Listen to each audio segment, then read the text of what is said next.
আমি এই সলিটারি কনফাইনমেন্টে আগামী 7টা দিন কাটানোর চেষ্টা করব। আমাকে বন্ধ করে দাও। Bye Jimmy. আশা করব আমি পাগল হয়ে যাব না।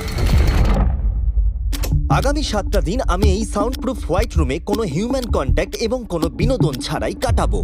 এবং যেহেতু এটা সাইকোলজিক্যালি খুব ডেঞ্জারাস, তাই এই রুমের বাইরে একজন ডাক্তার আমাকে সবসময় লক্ষ্য রাখছে যাতে আমি পাগল না হয়ে যাই। আমি সাইকো হসপিটালে বিগত 23 বছর ধরে কাজ করছি, আর এটা আমার জীবনে দেখা সবচেয়ে মারাত্মক একটা জিনিস। কেউ যদি 50 ঘন্টার বেশি এই হোয়াইট রুমে কাটায় তাহলে তার পার্মানেন্টলি সাইকোলজিক্যাল ড্যামেজ হতে আর পারে। আমাকে এখানে কাটাতে হবে 168 ঘন্টা। খুব সম্ভাবনা আছে এখানে থাকতে থাকতে আমি পাগল হয়ে যেতে পারি, ডাক্তারি পরিভাষায় যাকে বলে সাইকোসিস।